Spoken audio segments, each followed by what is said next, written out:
The new Masters of the Universe Revolution gave us a glimpse into the ever-expanding world of He-Man, and fans are loving it so much that right now the series stands at a good ranking with an 8 out of 10 score on IMDb. This season was far better than its predecessor, and we're glad the makers finally understood what the fans really wanted and delivered upon it. But they also left us with an open thread, leaving for a possibility of a third season. And with the possibility of a new season comes the possibility of new characters. That's why in today's video, we will be introducing you to an evil magician from the world of He-Man, who is one of the finest when it comes to magic. But before we get started with the video, we have a small request for you. If you like our content, please subscribe to us and like this video. It's just a simple click for you, but it means a lot to us. Now that we've got that out of the way, let's get started.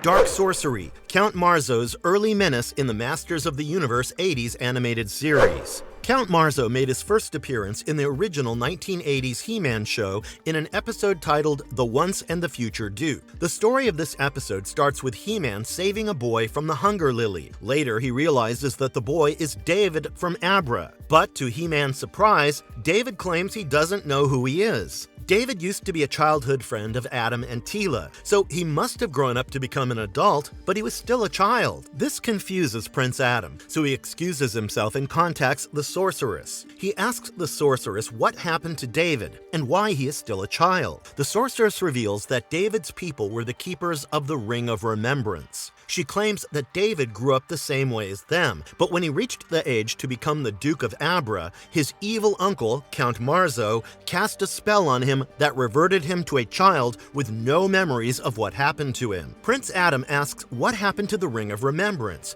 and the Sorceress replies that the ring is currently in the possession of Count Marzo. She also clarifies that they can't help David until they recover the ring, so Prince Adam asks the Man-at-Arms to find the ring's location. They find that the ring is located in the Lake of the Lost. So Prince Adam teams up with Teela to go and recover the Ring of Remembrance. But to our surprise, all of this is being watched by Count Marzo, who realizes that Prince Adam and Teela are after the ring. So he calls his servant Chimera and asks him to stop the duo. He also devises a plan to kidnap David from the palace using a gun made from the Fountain of Forgetfulness. Meanwhile, in the palace, Orko is playing with David when Count Marzo arrives with his Gun of Forgetfulness and attacks the Man-at-Arms with it. After erasing their memories of the Man-at-Arms, he finds David and takes him back to his fort. Orko hears David's cries for help and jumps inside Marzo's shuttle with David. On the other side, Chimera comes into the path of Prince Adam and Teela. So Adam transforms into He-Man and comes to fight Chimera. He traps Chimera and rushes to the Lake of the Lost to recover the ring. But all of this was being witnessed by Count Marzo, who devises a plan to mix the water from the Fountain of Forgetfulness with the Lake of the Lost. That way,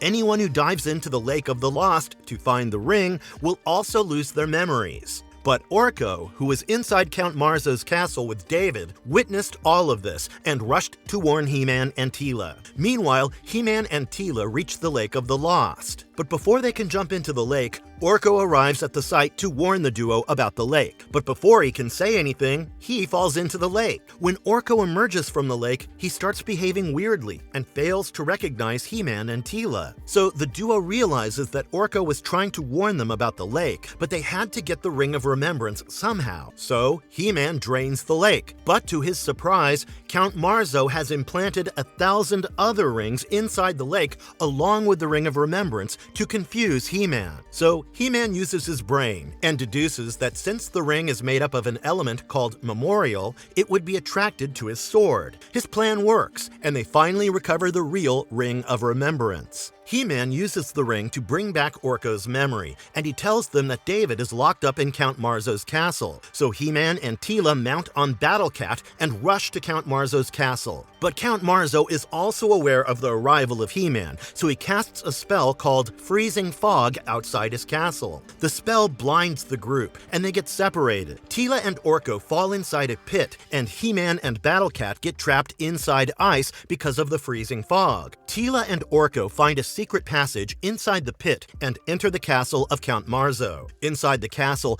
Teela helps David break free, but they are cornered by Count Marzo, who traps them inside his magic barrier. But He-Man breaks the ice and arrives on time to stop Count Marzo. Count Marzo was unsure how He-Man broke free, but he wasn't going to go down so easily. He attacks He-Man with his magic, but his attack bounces from He-Man's sword and hits the magic barrier surrounding Teela, Orko, and David. The barrier breaks, and Count Marzo makes a run for it, but Teela catches up to him and he trips and falls inside the Fountain of Forgetfulness, thus getting a taste of his own medicine. Back at the castle, Teela uses the Ring of Remembrance to recover the memories of the Man-at-Arms. Finally, David wears the ring, turning him into an adult. After becoming an adult, David, the Duke of Abra, thanks Teela and Adam for helping him. But this wasn't Count Marzo's end, as he appears again in another episode titled The Atoria Flower.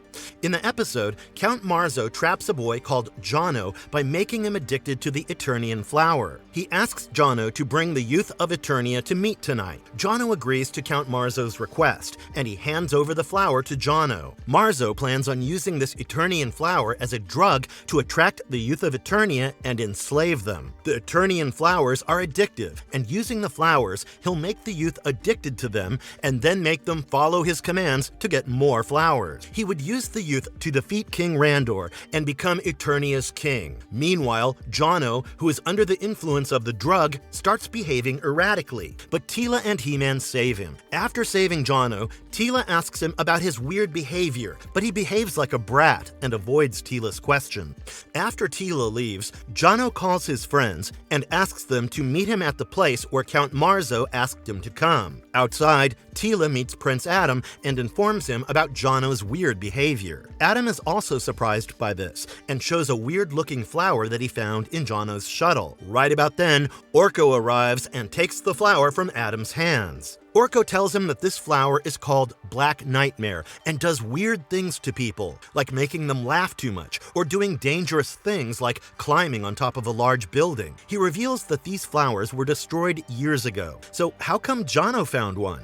This sounds like bad news to Adam and Teela, so they visit Jono to ask him where he found this flower. But before they can reach the boy, Jono and his little brother Chad are kidnapped by Count Marzo. When Adam and Teela reach the boy's chamber, they find it empty. Right about then, Orko arrives and says that he asked his uncle and was informed that Count Marzo owns a flower farm and possibly he's the one who grew these flowers. So Prince Adam and Teela rush to find the boys. They chase after Count Marzo's shuttle using their Wind Raider, but Count Marzo tricks them and traps them inside a force field. The team could not get past the force field, but Orko used a spell and accidentally broke the force field, so the team rushes to find the boys and Count Marzo. Meanwhile, Count Marzo was ready at the meeting site to introduce the young boys of Eternia to the Black Nightmare. Chad advises his brother not to help the evil guy, so Count Marzo gives the little boy a flower, and when the boy smells it, he starts laughing like crazy. This enrages Jono, and he claims that Count Marzo shouldn't have given a flower to Chad, as he is just a small child. Right about then, the young boys of Eternia arrive at the site, but Jono tells them that it's a trap and asks them to escape and send help. This enrages Count Marzo, and he asks Chimera to unleash the wolf bats upon the kids. But the Wind Raider arrives on time to save the kids. Adam asks Teela and Orko to catch Count Marzo and transforms into He-Man to save the kids. He catches the wolf bats by their tail and throws them far away.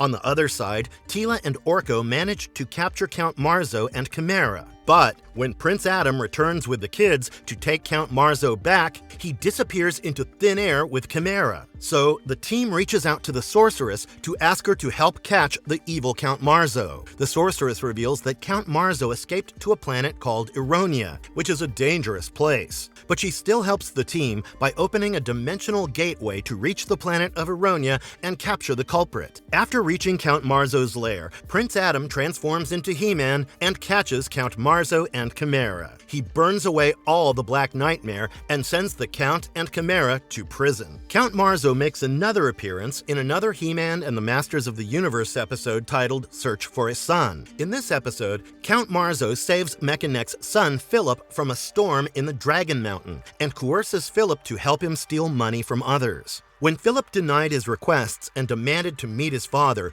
Count Marzo devised an evil plan to use Philip as bait to get the throne of Eternia. He meets Mechaneck and asks him to bring the king and queen to him, and he'll return his son. Mechaneck is unwilling to betray the king and queen, so he denies Count Marzo's requests and tells everything to the man-at-arms. But when the king and queen are traveling, Count Marzo baits them by conjuring an oasis between the desert. When the king and queen go to relax, he captures them by blocking the entrance of the oasis. Prince Adam turns into He-Man and comes to their rescue, but Count Marzo manages to escape with the king, queen, and Philip by surrounding He-Man and Mechaneck with pterodactyls. He-Man somehow manages to scare away the pterodactyls and goes after Count Marzo. He-Man and Mechaneck reunite with the others and start searching for Count Marzo's lair. After searching for hours without success, Orko accidentally finds the entrance to Marzo's headquarters.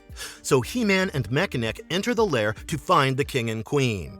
Meanwhile, Count Marzo uses his magic to see that He-Man has found his location, so he sends Chimera to stop He-Man in his tracks. But He-Man easily defeats Chimera and runs to save the king, queen, and Philip. After saving Philip, He-Man comes face to face with Count Marzo again. Count Marzo reveals that he has been alive for thousands of years, and he will outlive him and his family, and runs away from the site. That was the last time we saw Count Marzo in the original series. But later, Count Marzo was revised and introduced in the 2002 reboot of He-Man and the Masters of the Universe.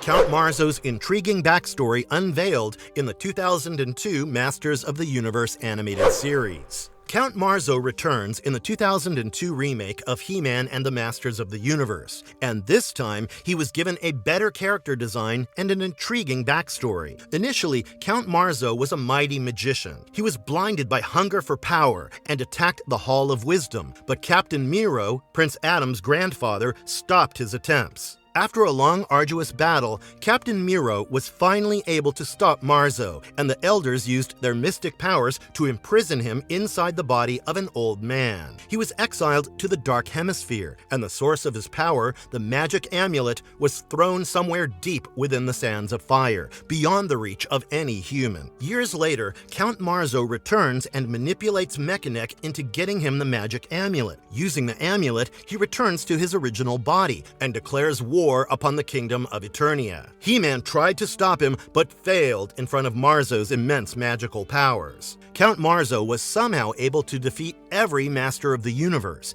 and used his amulet to detonate a bomb that would destroy the kingdom. But Mechaneck used his unique abilities to steal the amulet and gives it to He-Man. He-Man throws the amulet into an ocean, saving the kingdom. Mechaneck captures Count Marzo using his neck, and He-Man puts him in prison. Later, when Skeletor's minions were captured and Eternia's soldiers were on a break, Skeletor formed a new team called the Council of Evil, and Count Marzo was also a part of the team. Upon instructions from Skeletor, Count Marzo uses Mechaneck as bait to attract He-Man and defeat him with the help of Evil Seed. Later, Skeletor also asks Count Marzo to bring the Ramstone from the Faceless One, and he succeeds in his mission. When Skeletor denies that he won't be giving a single shred of power that he'll get from Castle Grayskull, Count Marzo was brave enough to attack Skeletor. Unfortunately, his attack didn't affect Skeletor. Skeletor steals Marzo's amulet and combines it with the Ramstone to destroy Castle Grayskull. During the Battle of Castle Grayskull, when He-Man was winning,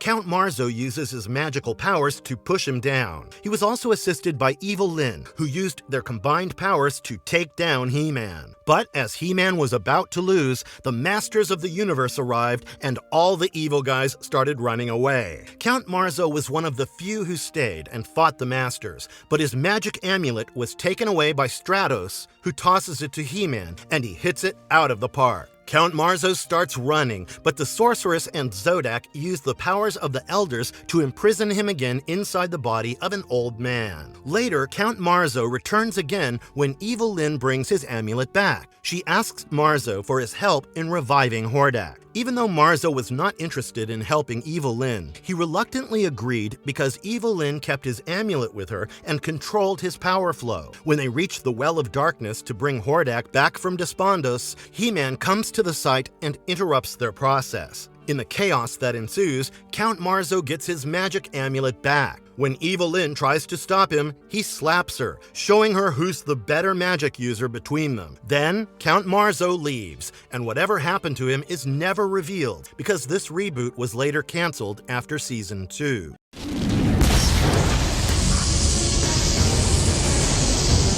How powerful is Count Marzo? Count Marzo was initially introduced as a comedic relief character in the 1983 show, which also made sense because the show's target audience was little kids. Since Count Marzo mostly appears as a side character in the series, he is never given the proper attention that he deserved. Count Marzo was an exceptionally powerful magician with some hidden spells that he could use to take down anyone. His portrayal in the 2002 series gave us a glimpse into what he can possibly do when given free rein. During the Battle of Castle Grayskull, He-Man took down every other villain, but Count Marzo single-handedly pushed him down, showcasing what he's really capable of. Later, during the concluding moments of the series, he is also able to walk through Evelyn's magic spell and slap her, showcasing that Evelyn's magic is too weak for him. Even though what happened to his character was never revealed, the makers of Netflix's Masters of the Universe have a golden opportunity in front of them in the form of this character. With the way Kevin Smith redeemed himself in the Masters of the Universe Revolution, we are sure that he'd do justice to the character of Count Marzo.